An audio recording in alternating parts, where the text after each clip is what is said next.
for unity of voice, unity of purpose.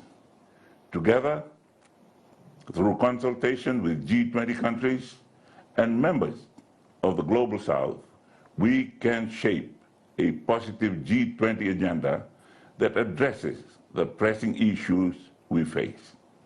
Let us forge ahead, united, determined, and inspired by the shared goals that bind us together. I wish the summit all success. Vinakavalevu Bodhanibat. Thank you very much. Thank you, Excellency.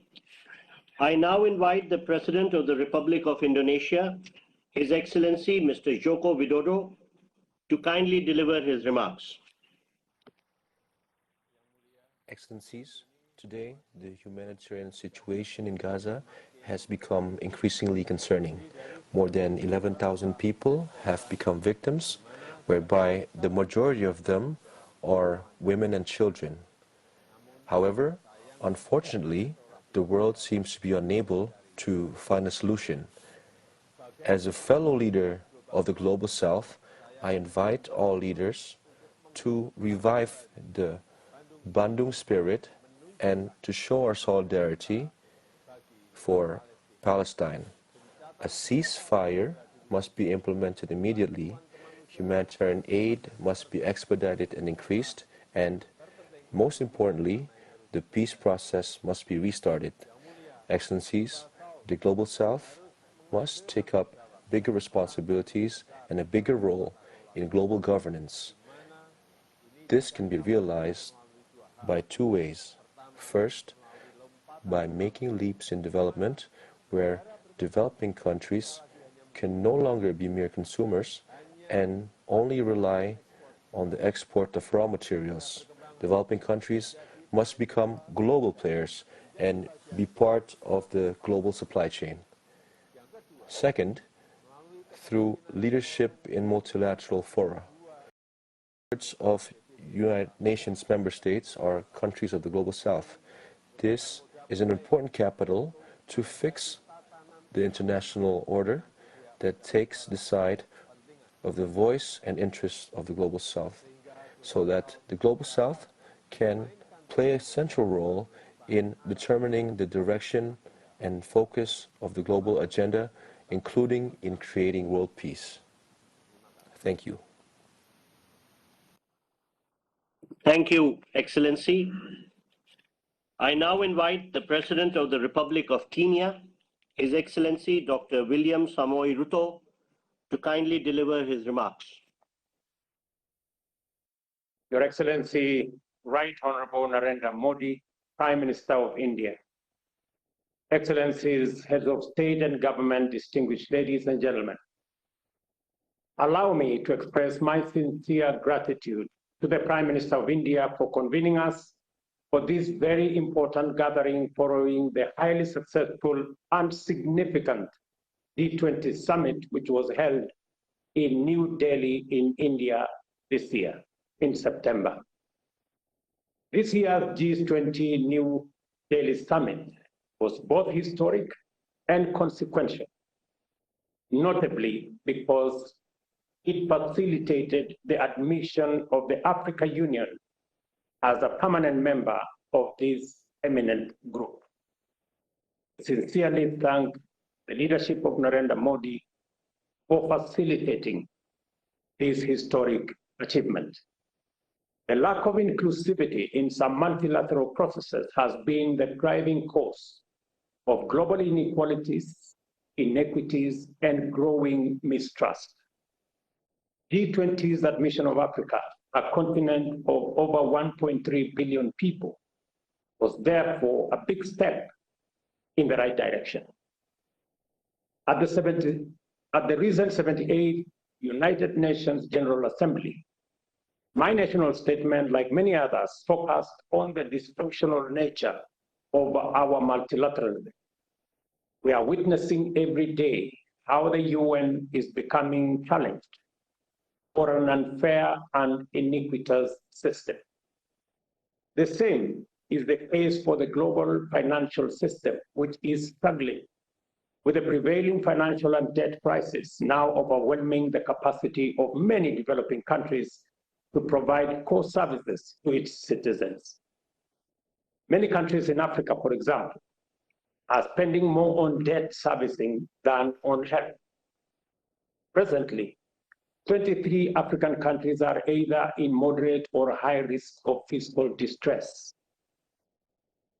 A new, reformed financial architecture is a necessity, and the Global South must close ranks and push for a fairer international financial architecture. The situation is further compounded by high food and fuel prices, challenges with the balance of payments, currency deterioration, and emerging political conflict. This is why Africa and countries in the Global South remain the most affected by the effects of climate crisis. The twin fiscal crisis of liquidity and solvency in sovereign states portend a difficult environment for investment and future growth. In 2 weeks, we are going to COP28 in Dubai. This is a most significant COP, given that we will be discussing the global stock take on how the world is performing towards the attainment of the Paris Agreement goals. Like the report on the midterm assessment of SDGs presented at UN General Assembly in September, the global stocktake, as well as the adaptation gap report released by UNEP a few days ago, all point to a reality of a world on a wrong trajectory. The magnitude and urgency of the interconnected challenges we all face require transformational changes and collective action. The Global South Coalition will play a most significant role in rallying our efforts, commitments, and aspirations in this direction. The solidarity of the Global South is therefore crucial more than ever to speak with one voice and push positive global financial and economic transition in harmony with nature, and to make Africa this time around a leader in technology development, technology use, and to use technology and digitization to leapfrog Africa, Global South, into the global development stage. That was the message and the outcome of the inaugural Africa Climate Summit that Kenya hosted last September, where Africa put forward bold commitments and proposals for a more prosperous global world. I am confident this forum, the voice of the Global South Summit, can help in course correction that is needed. Let me commend Prime Minister Modi again for his steadfastness and convening of this inaugural summit. Excellencies, Kenya remains firm in our commitment to the South-South cooperation and the voice of Global South influencing global developments. Thank you. Namaste. Thank you, Excellency. I now invite the President of the Kyrgyz Republic, His Excellency, Mr. Sadar Nurgoyevich Zaparov, to deliver his remarks. Dear Mr. Narendra Modi, dear heads of states, ladies and gentlemen, first of all, I would like to express my sincere gratitude to the distinguished Prime Minister of the Republic of India, Mr. Narendra Modi, for hosting this important summit and cordially greet all participants. The Kyrgyz Republic fully supports India's efforts to increase the world community's attention to the issues of sustainable development in the Global South. We share the assessment of the commonality of the problems of the entire world economy, and the developing countries of the world are an important and indivisible part of it. Modern challenges and threats related to food, energy, climate or military are common for all countries and for all continents without exception. Today the world is at a dangerous turning point, when we are faced with serious threats to international security, problems in establishing positive interaction and mutual assistance, interfaith and intercultural dialogue. This summit is aimed at uniting and integrating the countries of the Global South in solving our common problems in the field of development and security. This is extremely important in the context of conflicts and crises that are occurring today in different parts of our planet. Dear Summit participants, the Kyrgyz Republic is a mountainous country in the heart of Central Asia that holds enormous reserves of clean hydropower and is actively promoting a green economy. Further, melting of glaciers and decline of water levels could worsen global and regional food instability, increasing poverty, migration, and inequality. Therefore, we pay special attention to the preservation of glaciers and mountain ecosystems, and advocate designated funding for the most vulnerable areas of developing mountainous countries, including through creation of a special fund under the auspices of the UN. In the end of my speech, I would like to express the hope that the current global challenges and risks, from the climate crisis and the threat to food security to growing inequality, will unite the international community without division into South and North. Thank you for your attention. Thank you, Excellency. I now invite the President of the Republic of Madagascar, His Excellency, Mr. Richard Ravalo Manana, to deliver his remarks. Excellencies, ladies and gentlemen, heads of state, Your Excellency, the Prime Minister of the Republic of India, distinguished participants. As acting head of state of the Republic of Madagascar, due to the ongoing presidential elections, I am honored to be able to participate in this second Voice of Global South Summit. It's also an immense privilege for our country. First of all, I'd like to express my sincere thanks to the Indian Prime Minister, His Excellency Narendra Modi, for his invitation. At the same time, I congratulate the leadership of the Indian government for hosting and organizing these summits. It's truly a concrete illustration of the Indian philosophy of Vasudevaya Kutumbakam, where the world is one family. Indeed, at a time when we are weakened by global crisis of kinds, it's important that we join hands and work together to find solutions to get us home. We have hope for the future, given that Madagascar still has great economic potential that has yet to be fully tapped. In particular, thanks to this summit, the voice and aspiration of countries of the South, which represents 3/4 of the world's population, can now be reported and heard at G20 level. Once again, I'd like to thank the Indian government for this approach and hope that it will develop further in the years to come.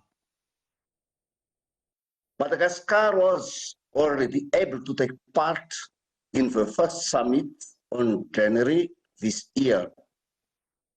For the second summit, we reiterate our support for the initiative with the aim of moving Madagascar forward toward achieving the Sustainable Development Goals by 2030, with priority given to SDG 7, use of renewable energies, 8, access to decent jobs, 13, combating climate change, and 16, justice and peace.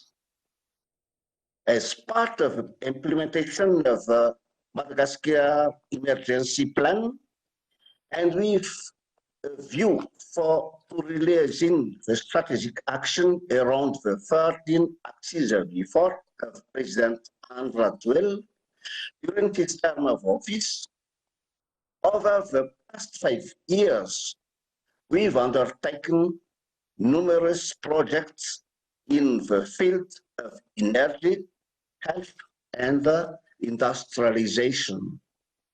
In short, Madagascar has already overcome countless challenges, but we still have a long way to go to emerge from our precarious states. That's why we are launching an appeal for win-win funding for our development projects.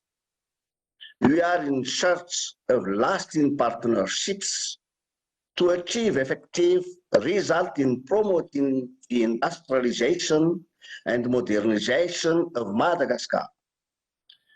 On another subject, I would like to take advantage of this summit to raise the issue of climate change, of which we are among the first victims, even though our net greenhouse gas emissions represent only 0.1% of global emissions.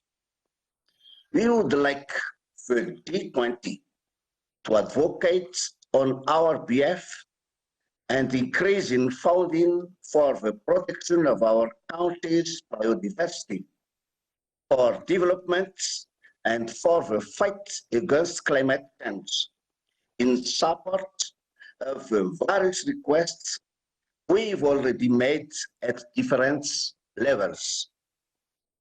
Excellencies, the heads of state, Excellency, the Prime Minister, distinguished participants, I remain convinced that this initiative can make a significant contribution to building a prosperous and inclusive future for the world in general and for the countries of the South in particular.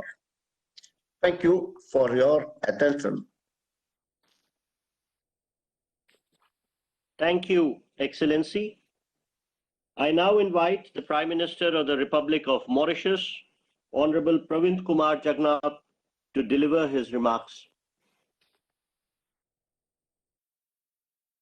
The Prime Minister of the Republic of India, Excellencies, Heads of Delegation, Namaste. I would like to thank the Government of India for inviting Mauritius to participate in the leaders' session of the second Voice of Global South Summit. As we continue to witness waves of uncertainty, the timing of this present session is more than opportune. Indeed, drawing from the very successful and positive outcome of the New Delhi G20 Leaders Summit, it provides us a window of opportunity for our voice of the Global South to be heard. As we gather today to discuss the changes within the existing global governance architecture with the objective of leaving no one behind, it is essential that the reform agenda places a stronger focus on the most vulnerable countries, in particular, the small island developing states.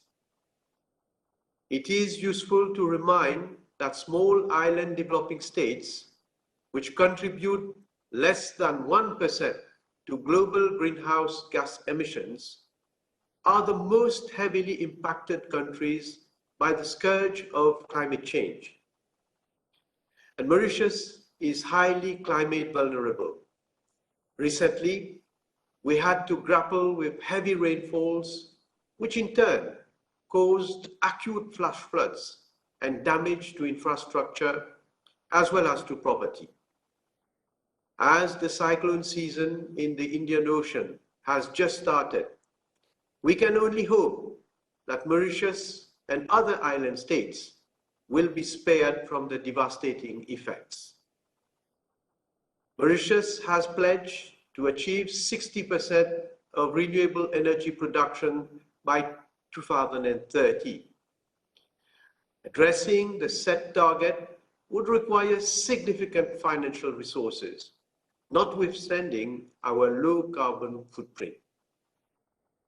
Climate finance, which was amongst others, designed to reduce vulnerability while increasing resilience, fails to accommodate the unique needs of SIDS. There is a need for climate justice, given the existential threat of global warming. Instead of GDP per capita, climate vulnerability could be the criterion for easy access to concessional climate finance. We commend the Indian presidency of the G20 for its laudable efforts towards recognizing, for the first time, the vulnerabilities of SIDS in the New Delhi G20 Leaders Declaration. Likewise, Mauritius supports the declaration made by African countries at the inaugural Africa Climate Summit that was held in Nairobi in September 2023, calling for the implementation of the Loss and Damage Fund. However, we regret the absence of consensus, and more particularly on the domiciliation of the fund. Mauritius believes that the quick implementation of the Loss and Damage Fund is crucial. Excellencies, collectively, we can take bold and ambitious measures to change the destiny of our planet for our present and future generations. Thank you. Thank you, Excellency. I now invite the President of the Republic of Nauru, His Excellency Mr. David Adeng, to deliver his remarks, please. His Excellency Prime Minister Shri Narendra Modi.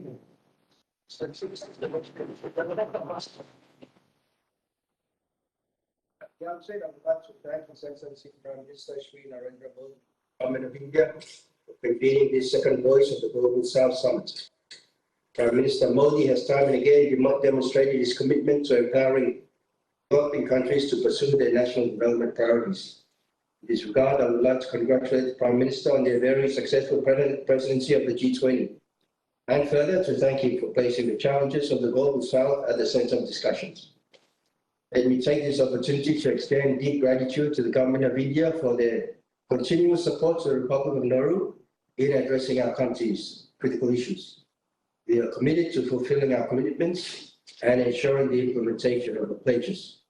While geopolitics conflicts have rightfully been the focus of the world's attention, we should not let them overshadow the enormity of the G20 outcome, which went straight to the root of our challenges today, the global financial system. It is uncontroversial, indeed almost cliché, to say that financial investment needs to be better directed toward climate and sustainable development priorities. However, there has been little movement toward structural reform of the prevailing system, The G20 outcome changes that. Through India's leadership and skilled diplomacy, the 20 most powerful governments in the world agreed that changes must be made to our financial institutions, and the unsustainable debt burdens of developing countries must be tackled head-on. This is absolutely critical for a vulnerable Pacific Island nation like Nauru, where our long-term viability rests on the ability to make critical investments in basic climate resilient infrastructure. Nauru is caught in a trap. We are a little too wealthy to qualify for significant development aid, but too poor to fund it ourselves. All of our economic metrics are heavily skewed by an enormously inflated cost of living due to our geographical isolation and dependence. As of today, Nauru is completely disqualified from accessing money of any kind from the World Bank. And while we wait for global pledges for climate and development finance to be fulfilled, we nonetheless continue to service our unsustainable debt burden rather than making investments in our country and in our people. This situation is compounded by a pressing banking crisis in our country. We are actively exploring new avenues for banking services to address this critical financial situation. For these reasons, I must applaud India for placing the issue of financial reform at the center of G20 discussions, and I implore all countries to not allow this issue to disappear on the political radar once again. The G20 made one other landmark decision under India's presidency by granting a seat to Africa. Nauru applauds this move wholeheartedly and would urge members to provide greater opportunities for engagement by small island developing states at the G20 as well. As the President of Nauru, I bring to this platform my government's commitment for sustainable collaboration to set a stage for a future of unity and trust. The theme today, together for everyone's growth with everyone's trust. We stand united with the larger community of nations in forging a future with shared prosperity and unwavering trust. May God bless the Forum and Pacific Islands Cooperation, and may God bless us all. Thank you. Thank you, Excellency. I now invite the Prime Minister of the Independent State of Papua New Guinea, Honorable James Marape, to deliver his remarks. Let me say firstly, thank you very much, His Excellency Prime Minister Modi, for your continuous hospitality to not just Papua New Guinea, but the global south. Our country still remembers you very, very well. You were so gracious to visit us 21st of May this year, in which you and me hosted this wonderful meeting for leaders of the South Pacific countries. All Pacific Island countries did show up, giving respect to yourself, and for us to have conversation on climate change mitigations, how to relieve the developing nations on the burdens as a result of imported inflation, poverty alleviation, and a wide range of things in which you led your country to offer assistance to the South Pacific Island countries in simple but more effectively poverty alleviation development partnership programs that you did assure Pacific Island countries like desalination, clean energy, and the help to the underprivileged. I just want to commend your leadership. Thank you for once again being a strong advocate for the Global South, your second summit that you're hosting for the Global South nations, entitled Voice of the South for Human-Centric Development, is hugely commented. India has emerged under your watch as the leading nation of the Global South. And I just want to continue on encouraging you to be a strong advocate for those of us who are emerging as developing in the developing nations perspective. And I want to put one pointer here. Whilst industrialization may have been the cause of climate change in the last 100 years, I want to also throw into this picture going forward. It will be really poverty that will be a major force in the underprivileged people in developing nations, as well as in advanced nations, all trying their best to survive in planet Earth. And so sharing the world supporting each other, ensuring all nations grow into developed states. It must be the work of all nations supporting each other side by side. And I want to thank you for hosting this summit once again, encouraging all of us to think about helping each other. India being the biggest democracy amongst developing nations, you have taken leadership. I want to commend your own leadership, Prime Minister Modi. Papua New Guinea remembers your gracious words when you visited us, and we're still very fond of you and looking forward to visiting India early next year. But I want to, at this juncture, say thank you for hosting a second summit in as far as the Global South conversations are concerned. This follows on from your strong leadership in the host of G20 also this year. I want to personally commend you for your strong leadership on the global stage as a global statesman. Keep on playing this role and your advocacy for developing nations. The Global South is not here. And I want to conclude by commending Prime Minister Modi. You're a global senior statesman. You've led India very, very well. You've hosted G20 and the world came to you. You're now hosting the second conference or summit for the Global South. The world is coming to you again. Remain firm in your leadership. Let's find solutions for the underdeveloped countries, the developing countries, the Global South, to also find a place in the family of nations. We belong to one humanity.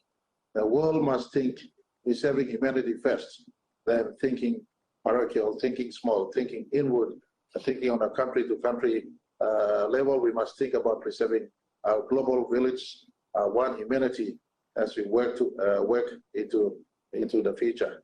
Climate change, with war, with all sorts of issues facing us, food insecurity, energy insecurity, insecurity due to global weather pattern changes. The world must think one. Humanity must think one. And I appreciate India, Prime Minister of India, His Excellency Prime Minister Modi. You lead 1.4 to 5 billion people. Your continued advocacy for those of us who are developing nations is noted. We're really behind your call for progress and human-centric development, embracing all people, irrespective of religion, irrespective of race, irrespective of status. We must think humanity, and I want to place my greatest appreciation for your continued leadership in this space. To all our Global South, let's put our people first wherever we are placed as far as leadership is concerned. God bless you all. Greetings from Papua New Guinea. Thank you, Excellency. I now invite the Prime Minister of the United Republic of Tanzania, Honorable Kassim Majaliwa, to kindly deliver his remarks. Thank you, Your Excellency, Right Honorable Narendra Modi, Prime Minister of the Republic of India, Excellencies, Heads of State and Government, distinguished delegates. First of all, I would like to express my sincere gratitude and congratulations to you all for taking part in the second Voice of Global South Summit. Our Excellency Dr. Samia Suluhu Hassan, the President of the United Republic of Tanzania, apologizes for her absence due to other equal national commitments, and I bring to you her warm greetings. I want to acknowledge and I thank Your Excellency Honorable Narendra Modi, the Prime Minister of India, for hosting this summit and for India's exceptional G20 presidency in 2023, which laid the foundation of this important gathering. Excellencies, the theme of this summit, Together for Everyone Growth, with Everyone Trust, is particularly relevant in our complex and uncertain global landscape. The global economy is highly interconnected, although we are witnessing significant economic inequalities between nations and individuals, especially in the Global South. By uniting our efforts, we can overcome obstacles and achieve inclusive, sustainable development. Excellencies, in line with the theme of this summit, the government of Tanzania would like to commend the following.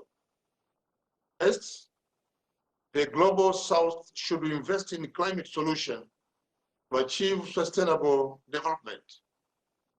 Second, the global community should focus on ensuring more equal and evenly distribution of international trade benefits. Thirdly, reforming the global financial architecture is crucial for the Global South in the changing global economy. Fourthly, re-evaluating the supermajority voting rule that has allowed the United Nations spirit of veto to spread in Bretton Woods institution for inclusive financial diplomacy. Excellencies, ladies and gentlemen, before I conclude, I would like to express my appreciations to the organizers for their meticulous planning and execution of this summit.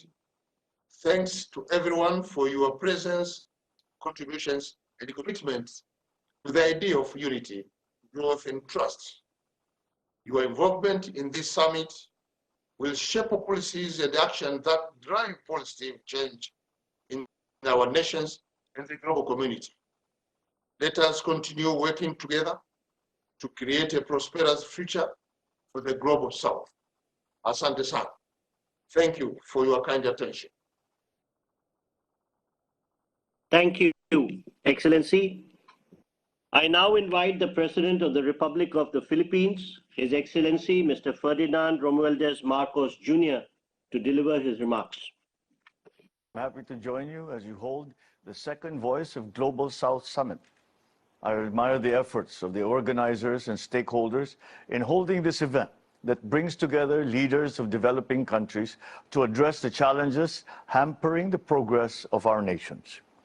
May the second Voice of Global South Summit lead us towards creating data-driven initiatives, forging stronger partnerships, and fostering innovations and technologies with our key partners.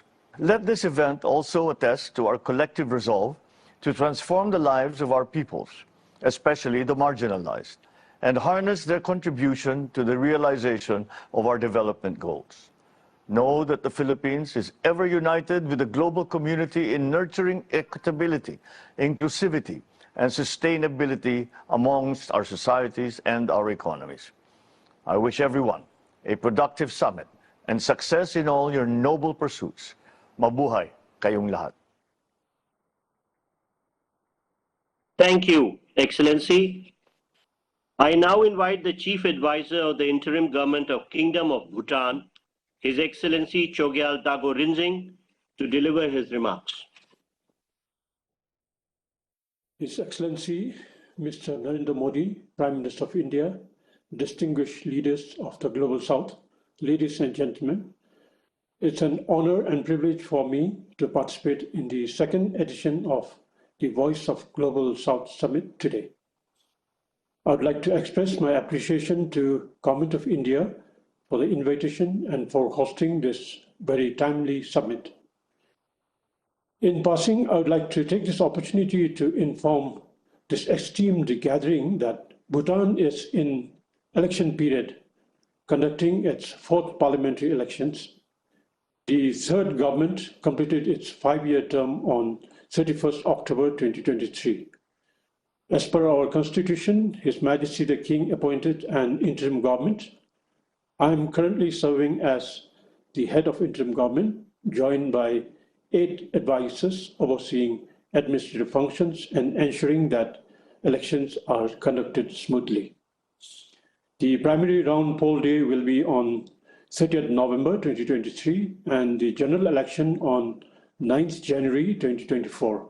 The results of the elections shall be announced on the respective poll days itself.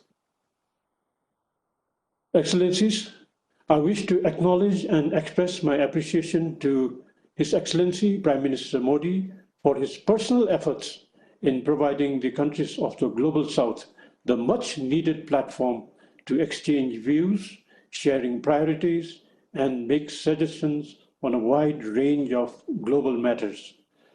This is important because despite accounting for 3/4 of the world's population and bearing the brunt of many global challenges, our concerns are hardly acknowledged.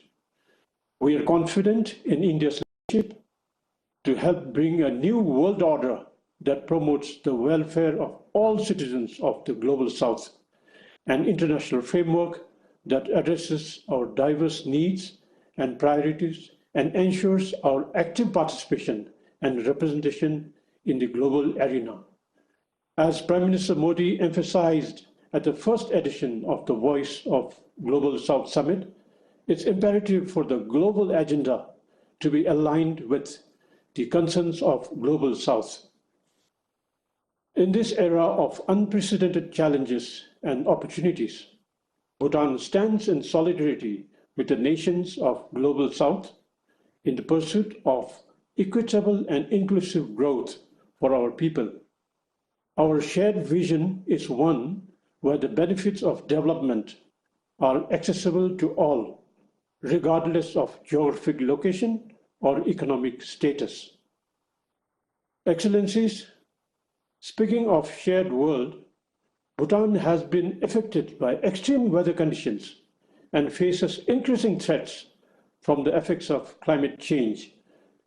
Our glaciers are melting rapidly, and at this rate, we risk permanently losing our water resources, which are so vital for socioeconomic developments. Even as we are committed to remaining carbon neutral and fulfilling commitments under the Paris Agreement, there is need to mobilize more climate financing for mitigation and adaptation, as well as for sustainable energy. We welcome the efforts made during the G20 summit last September regarding climate action and financing. We are also hopeful that 20th session of the Conference of Parties will deliver the breakthrough agreement to provide loss and damage funding for vulnerable countries to overcome the common threat. Excellencies, we welcome the theme of this summit, Together for Everyone's Growth with Everyone's Trust. Sabke Saath, Sabke Vikas, Sabke Vishwas. This encapsulates the essence of our collective mission for an action-oriented approach to achieving the common goal of growth and prosperity for all. We also recognize that trust forms the cornerstone of this journey as we build enduring partnerships and collaboration among communities and nations. In Bhutan, we fully understand and value the concepts of trust and unity. As a nation committed to the philosophy of gross national happiness, we understand that the well-being and happiness of our people are intrinsically linked to global harmony and cooperation. Excellencies, I join the nations assembled here today in affirming our dedication to the leaders of Global South to amplify our voices and perspectives and to work together to build a more equitable, just, and prosperous world for all. Let's nurture an environment of trust, respect, and cooperation where we recognize that our collective strength lies in our unity. To conclude, I would like to express my deepest appreciation once again to Shri Narendra Modi ji and the Government of India for their dedication and guidance in elevating our influence on the international platform. Thank you and Tashidele. Thank you, Excellency. I would now request the Honorable Prime Minister of India, Shri Narendra Modi ji, to deliver the concluding remarks of this session of the second Voice of Global South Summit.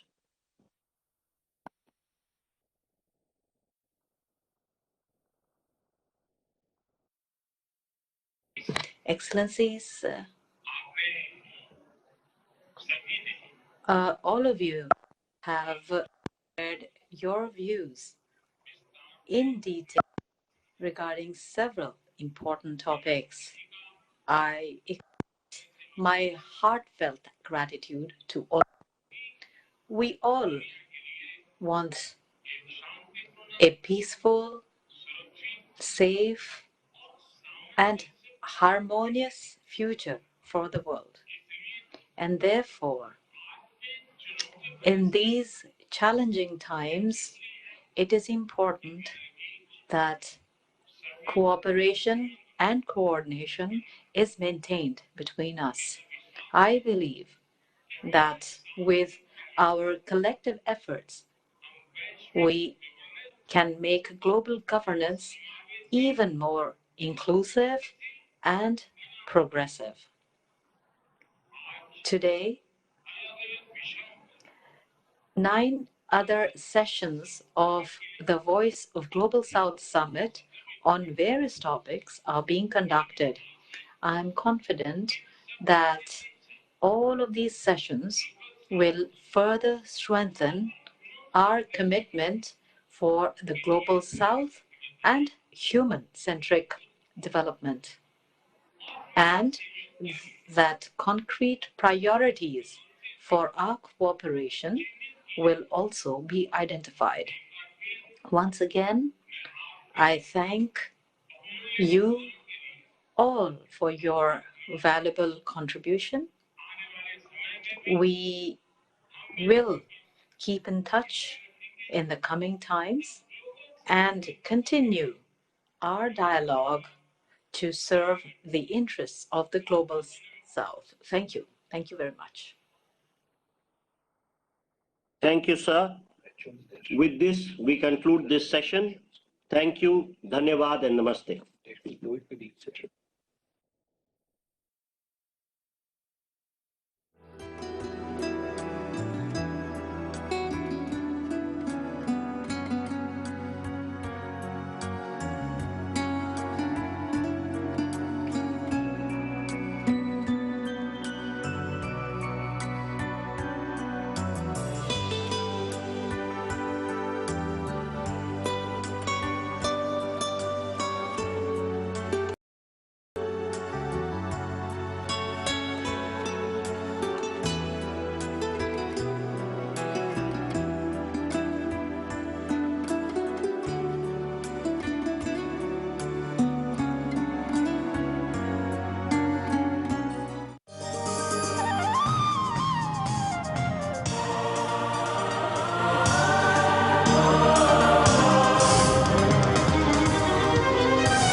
Lakshmi মায়ের ধমকাইতেছো কেন?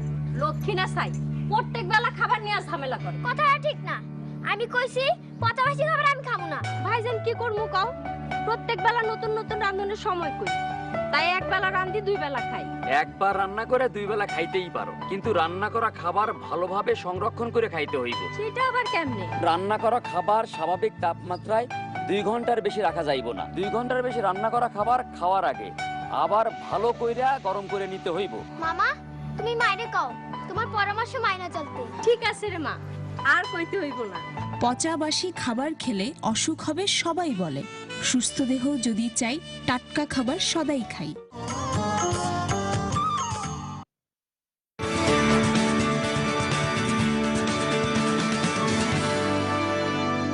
নীল আকাশের নিচে আমি রাস্তা চলে। পূর্ণদৈর্ঘ্য বাংলা চলচ্চিত্র। আমার গানের ভাষায় যাকে কল্পনা করেছি মনে হয় সেই তুমি। ভালোবাসা যা দেয় তার চেয়ে অনেক বেশি ন্যায় শুনে। আমার কোনো ধর্ম নাই, এই জায়গায় আমার ধর্ম। উনি একজন পুলিশ অফিসার। মিথ্যে কথা।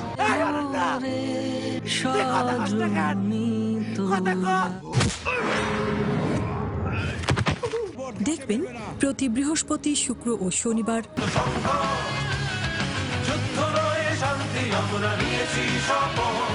সশস্ত্র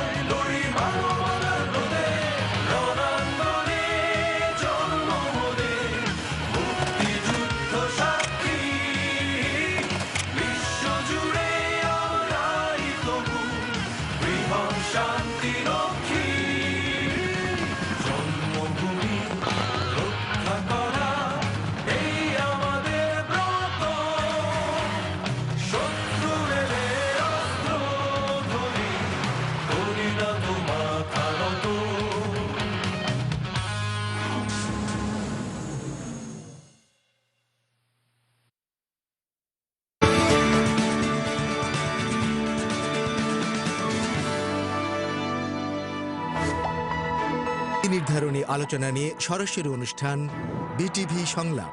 বেশ কিছু তথ্য উপাত্ত আমাদের প্রতিবেদনেই উঠে এসেছে। কিশোরদের মধ্যে কিশোরদের মধ্যে যুবকদের মধ্যে আত্মহত্যা। প্রশ্নটা হচ্ছে যে রোগের প্রেক্ষাপটে রোগীর দেখবেন প্রতি শুক্র ও শনিবার সন্ধ্যা 7টায়। তার সাথে আমি কয়েকটি সাপ্লিমেন্ট করতে চাই। শিশু কিংবা কিশোর যেন আপনাদের স্ট্যান্ডার্ড বিকশিত হয়। আমরা শারীরিক সুস্থতা নিয়ে যতটা চিন্তা করি, মানসিক সুস্থতা নিয়ে ততটাই অবহেলা করি।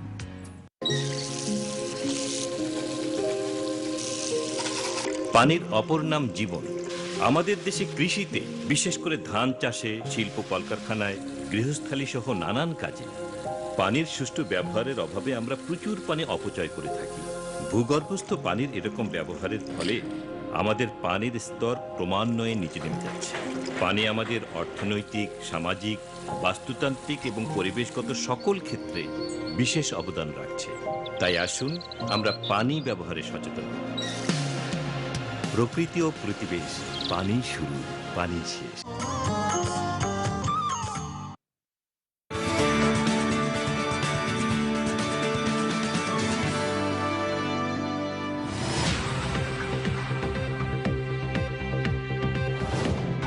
প্রতিদিনের ঘটে যাওয়া নানান খবর নিয়ে সরাসরি অনুষ্ঠান খবর প্রতিদিন।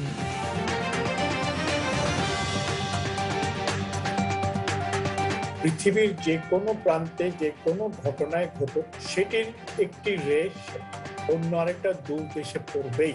আওয়ামী লীগ যখন থাকে তখন বাংলাদেশটা বাংলাদেশে থাকে। যেই রাজনীতিতে জনগণের সম্পৃক্ততা নাই, সেই রাজনৈতিক দলের ভবিষ্যৎ কতটুকু? সাশ্রয়ী হতে হবে এবং আমাদেরকে কৃষির ওপরে খুব গুরুত্ব আরোপ করতে হবে। চোখ রাখুন প্রতিদিন রাত 12টায়।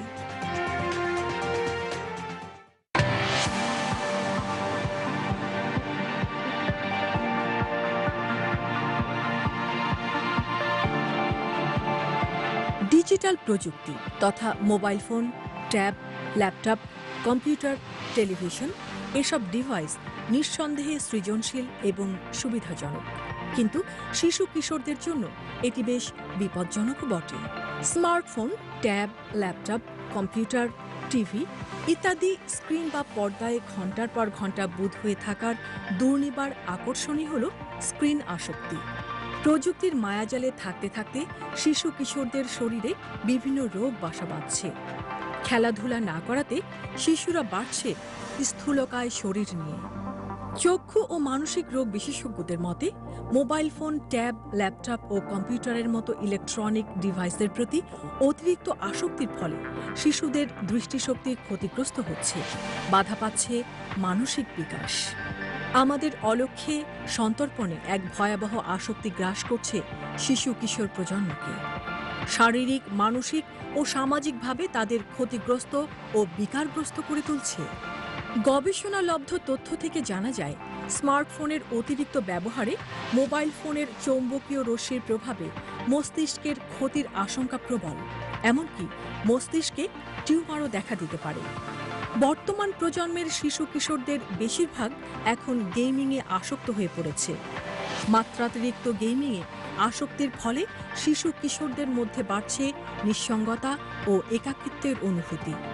তাই সময় থাকতেই ডিজিটাল ডিভাইসের ক্ষতিকর প্রভাব সম্পর্কে নিজে সচেতন হই এবং সন্তানদের ভবিষ্যৎ নিশ্চিত করি।